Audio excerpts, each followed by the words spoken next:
Hi everyone, welcome back to my channel. This is Veerashra and you are watching Veer study point. तो आज की ये video उन सभी स्टूडेंट्स के लिए काफ़ी ज़्यादा यूज़फुल होने वाली है जो कि बीए प्रोग्राम में सेकंड ईयर में है, यानी थर्ड सेमेस्टर में है। थर्ड सेमेस्टर के अंदर जो उनका हिस्ट्री सब्जेक्ट है, जिसमें उन्हें 1200 ईस्वी से लेकर 1700 ईस्वी तक पढ़ना है। इसके अंदर जो उनकी थर्ड यूनिट है, जिसका नाम है मुगल साम्राज्य का विस्तार। आज के अपनी इस वीडियो में हम इस यूनिट को कंप्लीट डिस्कस करने जा रहे हैं। तो बिना टाइम वेस्ट करते हुए हम बढ़ते हैं अपने वीडियो की तरफ। तो वीडियो में आगे बढ़ने से पहले मैं आपको इस यूनिट का एक छोटा सा इंट्रोडक्शन देना चाहता हूं, जिससे कि हमें ये पता चल जाए कि इस यूनिट में हमें क्या क्या चीज़ें जानने को मिलेंगी, क्या क्या चीज़ें सीखने को मिलेंगी। इसके अलावा हम इसके जो प्रीवियस ईयर क्वेश्चंस है उसे भी डिस्कस करेंगे, सो दैट हमें इस चीज़ की नॉलेज हो जाए कि आखिर इस यूनिट से एग्जाम में और किस किस टाइप से क्वेश्चन बन सकते हैं।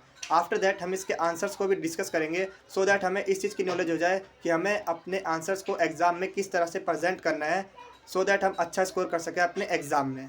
तो इसमें बेसिकली हमें अकबर की जो राजपूतिक नीति है उसको समझना है। इसके अलावा जो अकबर के राजपूतों के साथ संबंध है, जो रिलेशन है, उसके बारे में पढ़ना है। इसके अलावा जो अकबर के द्वारा जो जागीरदारी व्यवस्था चलाई गई थी और जो मनसबदारी व्यवस्था चलाई गई थी, इसके बारे में हमें जानने को मिलेगा। इसके अलावा जो अकबर ने अपने साम्राज्य के विस्तार के लिए, अपने साम्राज्य के सुदृढ़ीकरण के लिए जो भी कदम उठाए उसको जानना है, ठीक है। और जो अकबर की जो धार्मिक नीति है उसके बारे में जानने को मिलेगा। इसके अलावा जो छोटे छोटे पॉइंट होंगे उससे भी हम अपनी इस वीडियो में डिस्कस करेंगे। तो बिना टाइम वेस्ट करते हुए हम बढ़ते हैं अपने वीडियो की तरफ। तो इसमें जो फर्स्ट टाइप का क्वेश्चन है वो है जागीरदारी व्यवस्था से, ठीक है। मुगलों के अधीन जागीरदारी व्यवस्था का उदय और विकास को रेखांकित कीजिए, ठीक है। अब यही same question in other words में कैसे पूछते हैं, मुगल शासनकाल में जागीरदारी व्यवस्था के महत्व का वर्णन कीजिए, ठीक है। ये दोनों एग्जाम में आए हुए क्वेश्चन है। इसमें मैंने डेट मेंशन करना भूल गया हूँ, कोई दिक्कत वाली बात नहीं है। आपको बस ये बात ध्यान रखनी है कि जागीरदारी व्यवस्था से इस टाइप से क्वेश्चन बनते हैं एग्जाम में, ठीक है। तो अब मैं आपको बता दूं ये आखिर जागीरदारी व्यवस्था है क्या। जागीरदारी व्यवस्था ये और कोई सी व्यवस्था नहीं है, जो मैंने आपको यूनिट फर्स्ट में पढ़ाया था, इक्ता प्रणाली। डिट्टो सेम ये भी वही व्यवस्था है, ठीक है। यानी कि इक्ता प्रणाली पर यह आधारित है। जो जागीरदारी व्यवस्था है, सेम जो इसका जो सिस्टम है वो डिट्टो इक्ता व्यवस्था से मिलता है, बस जो नाम है उसका डिफरेंस है, ठीक है। यहाँ पर ये वर्ड एरर है, यहाँ पर आपको लिखना है मुगल, ठीक है। क्या लिखना है, मुगल, यहाँ पर आएगा। मुगल साम्राज्य की जो जागीरदारी व्यवस्था है वो सल्तनत काल की जो इक्ता व्यवस्था है उस पर आधारित है, ठीक है। अब मैं आपको बता दूं जो इक्ता प्रणाली है वो क्या होती है। तो इक्ता व्यवस्था में जो भी सैनिक और जो गैर सैनिक होते हैं वो क्या करते हैं, अपनी सेवाएं प्रदान करते हैं राजा को, ठीक है। एंड राजा क्या करता है, उन्हें वेतन नहीं देता, उन्हें पैसे नहीं देता, बल्कि पैसे के बदले उन्हें कुछ नए क्षेत्र यानी कि भूखंड देता है, यानी कि कुछ ज़मीन दे देता है, ठीक है। और ये जो ज़मीन राजा के द्वारा उन अधिकारियों को प्रदान की गई है उसे हम क्या कहते हैं, इक्ता कहते हैं। उस भूमि को हम क्या कहते हैं, इक्ता कहते हैं। और जो इक्ता के जो धारक होते हैं या फिर जो अधिकारी होते हैं, जो भी उसके मालिक अब बन चुके हैं, जो भी सैनिक या फिर गैर सैनिक जो लोग होते हैं, वो अब जो उसके मालिक बन चुके हैं तो उन्हें हम क्या कहेंगे, इक्तेदार कहेंगे, ठीक है।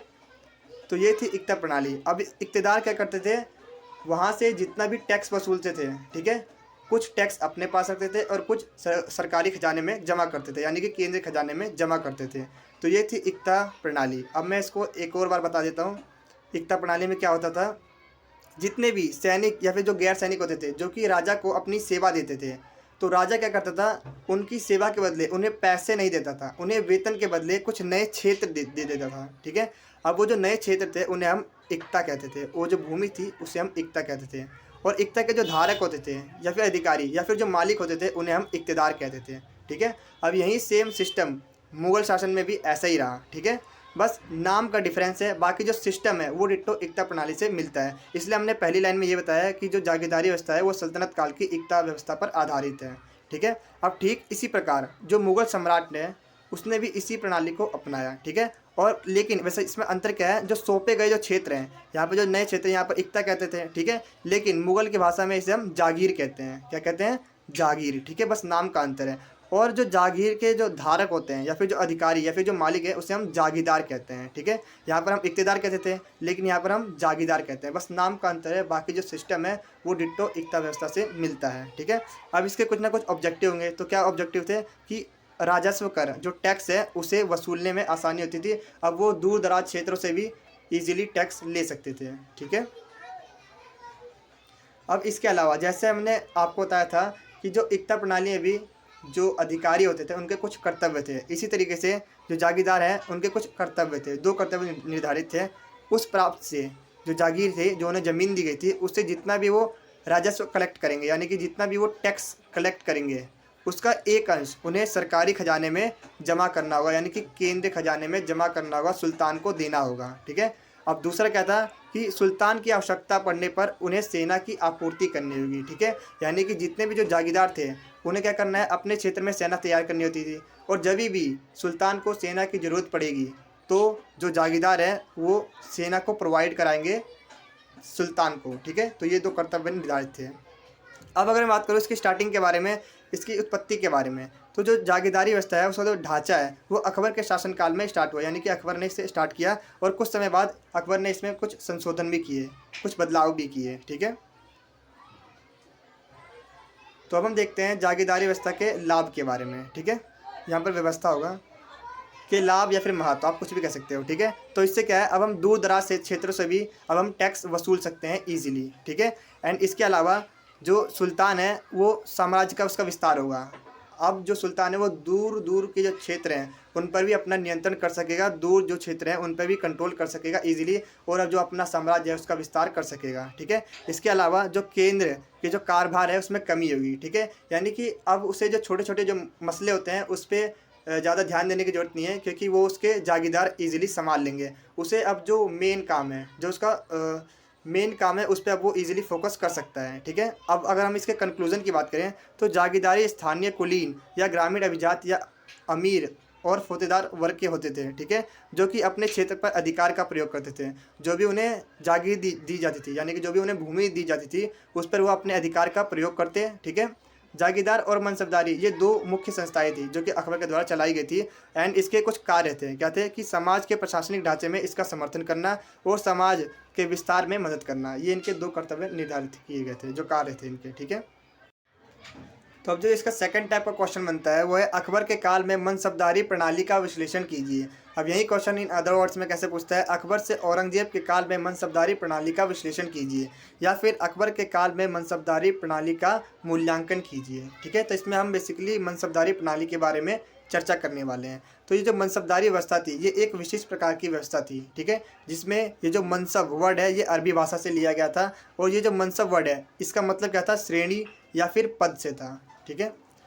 मनसबदार उच्च अधिकारियों को कहा जाता था जिसे स्थायी सेना में कोई एक पद प्राप्त हो, यानी कि आप अन्य शब्दों में ये कह सकते हो मनसबदार मुगल अधिकारियों का एक पद था, यानी कि जो शाही सेना होती है। ठीक है। यानी कि जो शाही दरबार है उसमें जिस व्यक्ति को कोई पद प्राप्त है उसे हम मनसब कहेंगे। ठीक है। यानी कि जो मनसब का मतलब क्या है, पद से है। ठीक है। तो अब हम इसकी विशेषताओं के बारे में अगर बात करें तो इसके अंदर हमें काफ़ी सारी चीज़ें पढ़ने को मिलेंगी, जिसमें है पहला मनसबदारी प्रथा का विकास। इसके अंदर हम जानेंगे कि जो मनसबदारी व्यवस्था है उसकी स्टार्टिंग किसने की, इसकी स्टार्टिंग अकबर के द्वारा की गई थी, और इसका विकास किस तरीके से हुआ, इसमें हम ये सभी चीज़ जानेंगे। और अकबर के काल में जो मनसबदारी व्यवस्था है उसका किस तरीके से चेंजेस हुए, इसमें किस तरीके से बदलाव हुए, क्या क्या बदलाव हुए, उसके बारे में जानेंगे। मनसबदारों की जो श्रेणी है उसका विभाजन, इसमें अकबर ने इसे 3 भागों में बांटा था, जिसमें प्रथम श्रेणी, द्वितीय श्रेणी और तृतीय श्रेणी। ठीक है। इसी तरीके से जो नेक्स्ट पॉइंट है, मंत्रियों की नियुक्ति, पदोन्नति और पदच्युति ये कौन करेगा, यानी कि जितने ये मनसब है उनकी नियुक्ति कौन करेगा, तो वो बादशाह के द्वारा किया जाता था। ठीक है। इसी तरीके से बाकी सभी पॉइंट्स को भी हम एक एक करके एक्सप्लेन करने वाले हैं। तो इसमें जो हमारा पहला पॉइंट है वो है मनसबदारी प्रथा का विकास। तो इसके अंदर सबसे पहले हम जान लेते हैं कि इसकी स्टार्टिंग किसने की थी। तो इसकी जो स्टार्टिंग है वो अकबर के द्वारा की गई थी, और इसके अंतर्गत जो 10 सवार होते थे उसे सगखेल कहा जाता था। ठीक है। और 1000 घुड़सवारों के नेता को हम अमीर कहते थे। इसी तरीके से 10,000 घुड़सवारों के नेता को हम मलिक कहते थे। ठीक है। अब इसमें जो सवार हैं, ठीक है, इसका मतलब क्या है, सवार का मतलब होता है घुड़सवारों की संख्या से। ठीक है। यानी कि जो अधिकारी है वो अपने अंदर कितने घुड़सवारों की संख्या को रख सकता है। ठीक है। वो कितने घुड़सवारों का नेता है उसे हम सवार कहते थे। ठीक है। अब हम देखते हैं अकबर के काल में जो मनसबदारी व्यवस्था है इसमें क्या क्या चेंजेस हुए, क्या क्या बदलाव हुए हैं। तो स्टार्टिंग में क्या था, अकबर के काल में जो सबसे छोटा मनसब था, यानी कि जो पद था, उसमें 10 सिपाहियों को रख सकते थे, यानी कि 10 घुड़सवार को रख सकते थे। सबसे छोटा क्या था, 10, और सबसे बड़ा 10,000। ठीक है। लेकिन बाद में अकबर ने क्या किया, जो सबसे ऊंचा मनसब है उसमें 12,000 सिपाहियों को नियुक्त कर दिया, यानी कि उसके अंदर अब 12,000 सिपाही काम करेंगे। पहले ये कितना था, 10 था, है ना। और बाद में टाइम के अकॉर्डिंग अकबर ने इसमें चेंजेस किया और इसे अब 12,000 कर दिया, ठीक है। अब यहाँ पर हम बात करने जा रहे हैं मनसबदारियों की श्रेणियों के बारे में, ठीक है। तो अकबर ने क्या किया, जात और सवार ये दो प्रथाएं चलाई, ठीक है। जिसमें ये जो जात है, जात का मतलब क्या है, जात का मतलब पद से है, ठीक है। आप जात कह लो, पद कह लो या फिर मनसब कह लो, ठीक है, तीनों का मतलब एक ही है। इसके अलावा अब ये सवार है, सवार का मतलब है घुड़सवारों की संख्या, यानी कि जो मनसबदार है वो अपने अंडर कितने घुड़सवारों को रख सकता है, कितने सिपाहियों को रख सकता है, उसकी संख्या को हम सवार कहते थे, ठीक है। इसी के बेस पे इसे 3 श्रेणियों में विभाजित किया गया, ठीक है। तो इसमें जो प्रथम श्रेणी में कौन कौन से लोग आते थे, तो जिस व्यक्ति को जितना ऊंचा जात होगा उसका, यानी कि जितना ऊंचा उसे मनसब या फिर जितना ऊंचा उसे पद होगा, उसका जितना ऊंचा पद होगा वो उतने ज़्यादा अधिक घुड़सवारों को अपने अधिकार में रख सकता है। और ये प्रथम श्रेणी के लोग आते थे इसमें, ठीक है। और इसमें क्या था, जो सवार की संख्या है वो बराबर होगी जात की संख्या से, ठीक है। जैसा अगर मैं बात करूं, जो प्रथम श्रेणी में जो लोग आते थे वो जितने उनकी जो जात थी वो उसके बराबर सवार यानी कि घुड़सवारों की संख्या को रख सकते थे, ठीक है। यानी कि अगर मैं बात करूं 5,000 जात पे 5,000 सवार, ठीक है। लेकिन जो द्वितीय श्रेणी में आएंगे उनकी जो 5,000 जात पे वो इतने नहीं रख पाएंगे, इससे कम रखना होता था सवार से, ठीक है। और यहाँ पर आपको एक बात और ध्यान रखनी है, जो हमारा जात है और जो हमारा सवार है, ठीक है, ये सवार कभी भी ज़्यादा नहीं हो सकता, ठीक है। मैं यहाँ पे आपको बताना चाहता हूँ, जो हमारा जात है, जो हमारा सवार है, ये कभी भी जात से आगे नहीं हो सकता। आप कभी भी देखोगे ना, जो 5,000 है तो ये 5,000 सवार है, ठीक है। लेकिन अगर हम द्वितीय श्रेणी में देखेंगे तो यहाँ पर ये घटते चले जाएगा, ठीक है। लेकिन जात हमारा ऊंचा रहता है, ठीक है। मतलब जो सवार है वो जात से कभी ऊंचा ज़्यादा नहीं हो सकता, ठीक है। उसके पद से ज़्यादा सवारों की संख्या नहीं हो सकती। अब द्वितीय श्रेणी में कौन आएंगे, द्वितीय श्रेणी में वो व्यक्ति आते थे, ठीक है, और उनके पास जो घुड़सवारों की संख्या है वो आधे से कम होगी, ठीक है, आधे से अधिक होगी, सॉरी। जैसे 5,000 जात पे 3,000 घुड़सवार या फिर सवार, ठीक है।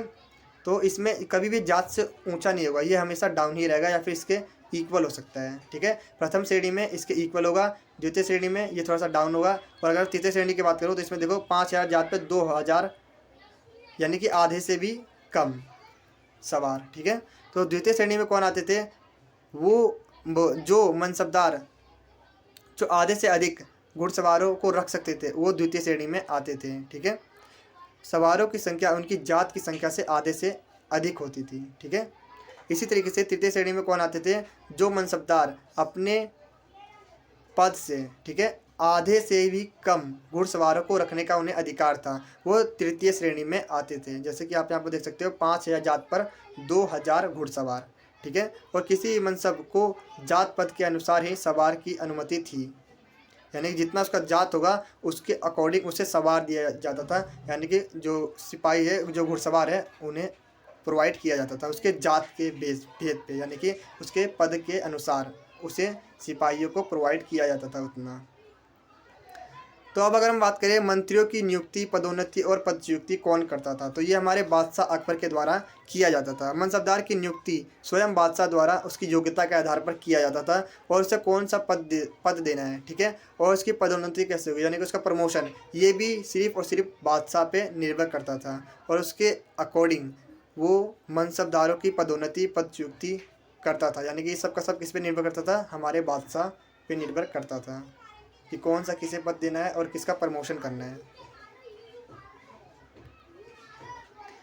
अकबर के उत्तराधिकारियों ने इस प्रथा में काफ़ी ज़्यादा बदलाव किए, ठीक है। अकबर द्वारा विकसित प्रशासनिक व्यवस्था में जहांगीर और शाहजहां ने मामूली परिवर्तन के साथ मनसबदारी प्रथा में महत्वपूर्ण परिवर्तन किए। इस परिवर्तनों से कुछ सरलता आई जो कि और कुछ कठिनाई आई, ठीक है। जैसे कि आपको पता ही होगा जब भी हम चेंजेस करते हैं तो उससे कुछ हमें चीज़ें ईजी हो जाती हैं और कुछ कठिनाइयाँ पैदा हो जाती हैं, ठीक है। तो इसी तरीके से अब हम जहांगीर के अधीन मनसबदारी व्यवस्था में क्या क्या चेंजेस हुए उसे पढ़ने वाले हैं, ठीक है।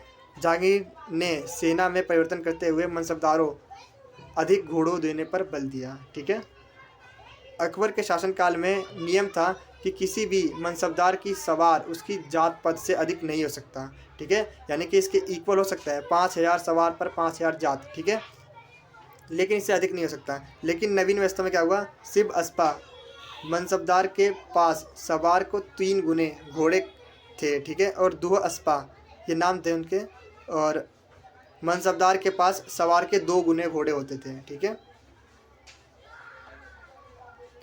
तो अब हम देखते हैं शाहजहाँ के अधीन मनसबदारी व्यवस्था क्या क्या परिवर्तन हुए। शाहजहाँ ने इस व्यवस्था में संशोधन करना आवश्यक समझा। शाहजहाँ के काल में इस व्यवस्था में सुधार करने के लिए कई व्यापक परिवर्तन और संशोधन किए गए। ठीक है, अकबर के काल से ही क्या व्यवस्था, जो हमारे जागीरदार हैं, अकबर के काल से ही शिकायत चलती आ रही थी कि जो जागीरदार है उनकी जो अनुमानित आय है और जो वास्तविक आय है उसमें काफ़ी ज़्यादा डिफरेंस है। यानी कि आप ये कह सकते हो जो जागीरदार हैं उनकी जो आय है वो वास्तविकता में बहुत कम हो रही थी। ठीक है, और उन्होंने मनसबदारी व्यवस्था में परिवर्तन करके इसका समाधान किया। किसने, शाहजहाँ ने किया। अब औरंगजेब के अधीन मनसबदारी व्यवस्था देखें अगर हम, तो शाहजहाँ ने इसमें जो भी बदलाव किए थे वो औरंगजेब के काल तक वैसे ही चलते रहे, और औरंगजेब के काल में उसने सिम अस्पा और दुह अस्पा पद प्रदान किया। ठीक है, यानी कि ये पद के नाम है, ये उन्होंने प्रोवाइड किया था, नाम चेंज किया था। ठीक है, अब अगर मैं बात करूँ मनसबदारी व्यवस्था के लाभ के बारे में, ठीक है, इससे क्या क्या लाभ हुए, तो मनसबदारी प्रथा देश में सांस्कृतिक समन्वय लाने में सिद्ध रही, क्योंकि इससे विभिन्न जातियों और वर्गों इसमें शामिल थे। यानी कि जितने ज़्यादा इसमें लोग शामिल थे तो इससे क्या हुआ, सामाजिक समन्वय स्थापित करने में सहायता मिली है, और इससे जो केंद्रीय जो कार्यभार है उसमें कमी आई। ठीक है, और जो इतने ही मनसबदार है उन्होंने कला और साहित्य को संरक्षण प्रदान किया।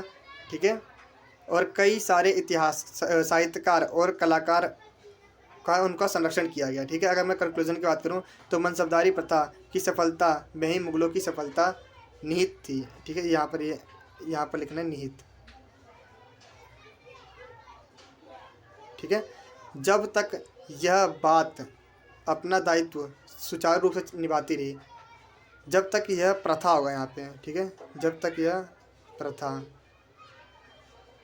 अपना दायित्व सुचारू रूप से चलाती रही तब तक जो हमारा मुग़ल साम्राज्य है वो फलता फूलता रहा। ठीक है, लेकिन जैसे जैसे इसमें कठिनाइयाँ आई, इसकी असफलता के साथ ही जो हमारा मुग़ल साम्राज्य उसका पतन हो गया। ठीक है, नेक्स्ट क्वेश्चन है, अकबर के समय में मुग़ल राजपूतों संबंधों का आलोचनात्मक आंकलन करें। राजपूत के साथ अकबर के संबंध पर टिप्पणी लिखें। ठीक है, इसी तरीके से काफ़ी सारे क्वेश्चन हैं, आप इसका स्क्रीनशॉट ले लेना। तो इसका सॉल्यूशन हम कुछ इस तरीके से लिखेंगे, राजपूत मुग़ल संबंध के विकास के विभिन्न चरण। यहाँ पर हम समझेंगे कि राजपूत और जो मुग़ल है उनका रिलेशन किस तरीके से बना और उसका विकास किस तरीके से चलता गया। ठीक है, तो अकबर के राजपूत के संबंध को देश के सशक्त राजाओं और ज़मींदारों के प्रति मुग़ल के विस्तार की नीति के रूप में समझा जा सकता है। यानी कि हम यहाँ पर क्या समझते हैं कि जो अकबर है उसने अपने मुग़ल की जो विस्तार की नीति है, ठीक है, यानी कि अपने साम्राज्य के विस्तार के लिए उसने क्या किया, देश के सशक्त राजाओं यानी कि जितने भी शक्तिशाली राजा थे और ज़मींदार थे उनसे दोस्ती करना स्टार्ट कर दिया। ठीक है, भारत में परंपरागत ढंग से हिंदू सरदार और जागीरदार काफ़ी प्रभावी थे। ठीक है, जागीरदारों और राजपूतों के बीच को लेकर काफ़ी ज़्यादा तनाव था। ठीक है, काफ़ी ज़्यादा लड़ाई झगड़े थे। तो अकबर ने क्या किया, अकबर ने सत्ता संभालने के पश्चात इन स्थानीय जमींदारों और राजपूतों में समझौता करवाने का प्रयास किया। ठीक है, यानी कि जितने भी जमींदार और जो राजपूत है उनके बीच मित्रता करवाई। ठीक है, और खुद भी दूसरों के फ्रेंड बन गए। ठीक है, जिससे कि वो अपने साम्राज्य का विस्तार कर सकें। अकबर ने जिस समय सत्ता संभाली उस समय मुग़ल शासन काफ़ी ज़्यादा कमज़ोर था। अकबर ने सत्ता संभालने के पश्चात सत्ता के सुदृढ़ीकरण के लिए अनेक कदम उठाए। अपने जो साम्राज्य है उसको विस्तार के लिए, इसलिए हमसे मुग़ल की विस्तार की नीति भी कहते हैं। यानी कि अकबर ने अपने जो साम्राज्य है उसके सुदृढ़ीकरण के लिए, उसके विस्तार के लिए काफ़ी सारी नीति अपनाई। अकबर की राजपूत की नीति, अकबर द्वारा अमीर वर्गों की संरचना में बदलाव करने का प्रयास। ठीक है, और राजपूत के साथ उसने रिलेशन ही बनाया। ठीक है, जो अकबर है उसने राजपूत के साथ संबंध बनाए। मुग़ल सम्राट राजा ने अकबर ने राजपूतों से संबंध स्थापित किए। तो अब यहाँ पर हम पढ़ेंगे राजपूतों के साथ अकबर के रिलेशन। 16वीं शताब्दी में मध्यकालीन समय के बाद कई राजपूत शासकों ने मुग़ल सम्राटों के साथ घनिष्ठ संबंध बनाए। राजपूतों के समर्थन के कारण ही जो अकबर है वो भारत में अपना मुगल साम्राज्य की नींव रखने में सक्षम हुआ। राजपूत राजाओं ने अपने राजनीतिक उद्देश्यों के लिए मुगल बादशाहों और उनकी राजकुमारों के साथ अपनी बेटियों की शादी करवाई। उदाहरण के लिए अगर हम बात करें तो अकबर ने अपने लिए और अपने पुत्रों और अपने पोत्रों के लिए, ठीक है, 40 शादियाँ की, ठीक है, जिसमें से जो 17 शादियाँ थी वो राजपूतों के साथ की थी।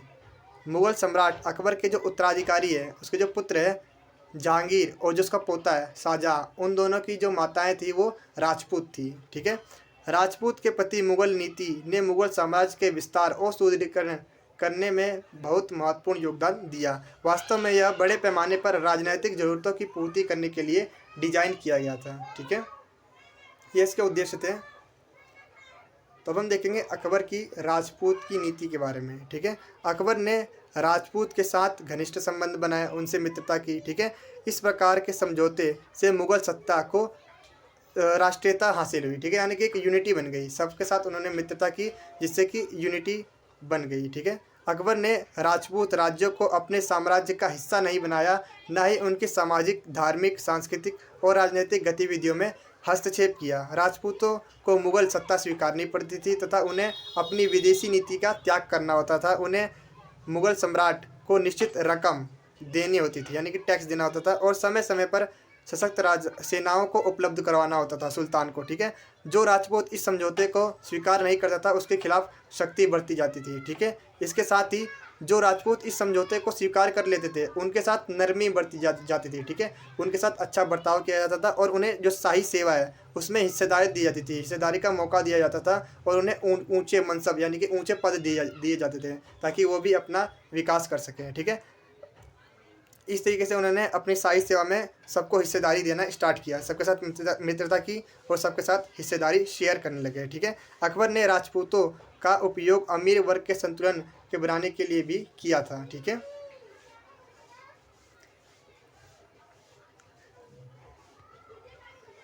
अकबर ने सत्ता के सुदृढ़ीकरण के लिए अनेक कदम उठाए। इनमें से एक कदम था अमीर वर्ग, यहाँ पर वर्ड स्पेलिंग है, अमीर वर्ग की संरचना को लेकर था, ठीक है।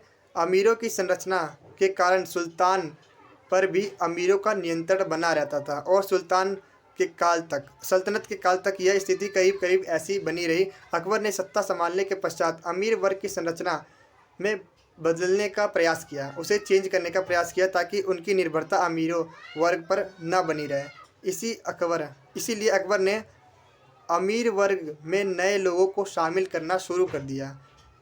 इनमें मुख्यतः राजपूत और जो भारतीय मुसलमान थे वो थे, जिसमें जो अकबर है उसने अमीर वर्ग के अंदर राजपूत और भारतीय मुसलमानों को शामिल करना स्टार्ट कर दिया। राजपूतों को अमीर वर्ग में शामिल करके अकबर ने एक प्रमुख प्रतिद्वंदी को अपना अब मित्र बना लिया था, ठीक है। यानी कि आप कह सकते हो अकबर हर किसी के साथ मित्रता करते जा रहा था, ठीक है, जिससे कि वो अपने राज्य का विस्तार भी कर सके और दूसरे लोगों में भी मित्रता करवा रहा था, ठीक है। बाबर और हुमायूं को राजपूतों से प्रतिरोध का सामना करना पड़ा, ठीक है, यानी कि इन्हें राजपूतों के साथ काफ़ी ज़्यादा प्रतिरोध था, काफ़ी ज़्यादा लड़ाई चलती रही, ठीक है। लेकिन अकबर इस बात से भली भांति परिचित था, उसे पता था कि लड़ाई करने से कोई फ़ायदा नहीं है, इसलिए उसने राजपूतों के साथ मित्रता का हाथ बढ़ाया और उन्हें अमीर वर्ग में शामिल करके शासन में उनके हिस्सेदारी को सुनिश्चित कर दिया, ठीक है।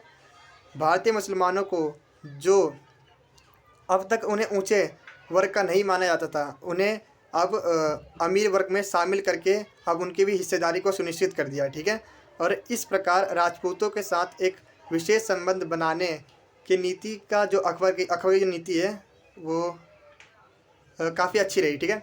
जो भारत में मुगल शासन की सबसे स्थायी विशेषता के रूप में हम इसे कह सकते हैं, इसी के द्वारा जो मुगल है वो काफ़ी लंबे टाइम तक चलता रहा, ठीक है। लेकिन भले ही बाद में राजपूत मुगल के जो संबंध है वो ख़राब हो गए, ठीक है, उनके बीच तनावपूर्ण माहौल बन गया, ठीक है। लेकिन जब तक अकबर था तब तक ये जो शासन था वो काफ़ी अच्छी तरीके से वर्क कर रहा था, ठीक है। अकबर के अधीन मिश्रित शासक वर्ग का निर्माण मुगल साम्राज्य की स्थापना में उसकी सफलताओं का मुख्य कारण था, वर्णन कीजिए। इसे हम अकबर की धार्मिक नीति भी कह सकते हैं। अकबर की जो धार्मिक नीति है उसे 3 चरणों में बांटा गया है। प्रथम चरण जिसमें 1556 से 1575, ठीक है। दूसरा चरण जिसमें 1575 से 1582 और तीसरा चरण जो था उसका समय काल था 1582 से 1605, ठीक है। तो सबसे पहले हम बात करने आ रहे हैं प्रथम चरण के बारे में, जिसका जो समय था वो 1556 से 1575 का था, ठीक है। यह अकबर की धार्मिक नीति का विकास का आरंभ काल था, ठीक है। वह एक सच्चे सुन्नी मुसलमान के समान रहता था और इस्लाम धर्म के नियमों का पालन करता था। इस काल में उसने संस्कृत भाषा को प्रोत्साहन दिया था। हिंदू के महत्वपूर्ण धर्म ग्रंथ जैसे रामायण और महाभारत को फारसी में अनुवाद करवाया था, ठीक है। इस समय काल के दौरान ये सब चीज़ें हुई। अब हम बात करने आ रहे हैं दूसरे चरण के बारे में, जो कि था 1575 से 1582 का समय काल। यह काल अकबर की धार्मिक नीति के विकास में सर्वाधिक महत्वपूर्ण काल रहा। दिन ए अलाई की स्थापना इसी टाइम हुई थी, ठीक है। अकबर ने जितने भी धार्मिक नेता थे और महत्वपूर्ण सरदार थे उनकी एक सभा को बुलाया था और उनसे अनुरोध किया था कि जितने भी सांप्रदायिक भेदभाव है इसे कम किया जा सके और सर्वमान्य जो सिद्धांत है उसको स्थापित किया जा सके। अब तृतीय चरण में क्या होता है, जो कि जिसका समय काल था 1582 से 1605। इस काल में अकबर ने हिंदू और मुसलमानों की कुप्रथाओं को दूर करने का प्रयास किया था, जैसे कि बाल विवाह को वो बंद करवाया था और जो विधवा विवाह है, ठीक है, उसको प्रोत्साहन किया था। इसके कंक्लूजन की बात करें तो यह जो मिश्रित शासक वर्ग व्यवस्था है मुगल साम्राज्य की स्थापना में काफ़ी ज़्यादा सहायक रही, ठीक है, काफ़ी ज़्यादा मददगार रही। मुगल साम्राज्य के अध्ययन में इतिहासकारों के दृष्टिकोण का वर्णन कीजिए। ये सभी क्वेश्चन अलग अलग ईयर में पूछे गए हैं, ठीक है।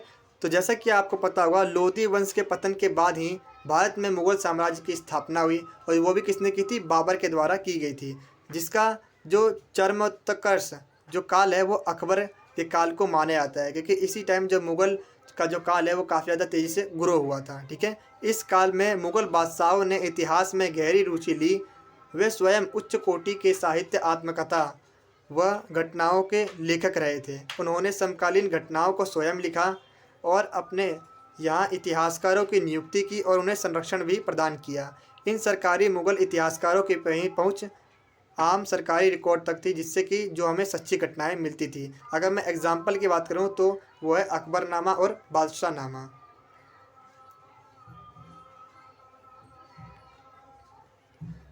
मुगल साम्राज्य की नींव रखने वाले बाबर ने अपनी आत्मकथा बाबरनामा तुर्की भाषा में लिखा था। अब ये बाबरनामा के अंदर हम पढ़ेंगे क्या क्या चीज़ें उन्होंने इसके अंदर वर्णन किया है। इसमें बाबर ने हिंदुस्तान की राजनीतिक, सामाजिक, आर्थिक दशा का विस्तार से वर्णन किया है। उसमें समकालीन भारत के उत्तर भारत के राज्यों का वर्णन किया है। इसमें दिल्ली सल्तनत और आगरा से लेकर विजयनगर तक का वर्णन है। बाबरनामा में बाबर ने हिंदुस्तान में लड़े गए सभी युद्ध, एग्जाम्पल के लिए पंजाब, पानीपत, ठीक है, इत्यादि सभी युद्धों का सुविस्तार से वर्णन किया गया है, ठीक है। अब नेक्स्ट है हमारा हुमायूं नामा। अब इसके अंदर देख लेते हैं हम। बाबर की बेटी गुलबंद बेगम ने हुमायूं नामा की रचना की थी। पिता की मृत्यु के समय उसकी जो आयु थी वो 8 वर्ष की थी। वह कन्नौज की हार के बाद काबुल में रहे और 1545 में हुमायूं को वापस देखकर अति प्रसन्न हुई।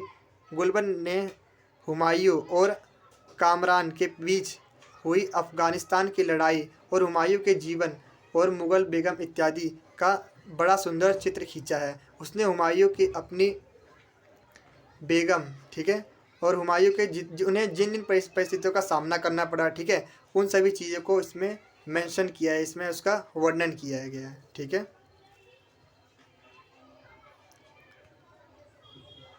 तोहफ़ा ए अकबरी शाही यहाँ पर अकबर होगा।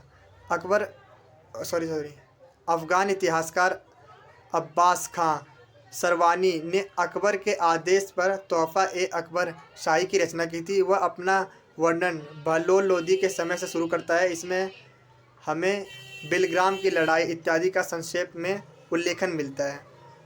शेरशाह की शासन प्रणाली, उसमें सुधार, शेरशाह की मृत्यु का बड़ा ही दिलचस्प वर्णन इसमें लिखा गया है, ठीक है। तो आज की वीडियो में बस इतना ही। आई होप आपको ये वीडियो यूज़फुल लगी होगी। तो प्लीज़ इस वीडियो को जितना ज़्यादा हो सके लाइक, शेयर और सब्सक्राइब जरूर करें। Thank you so much.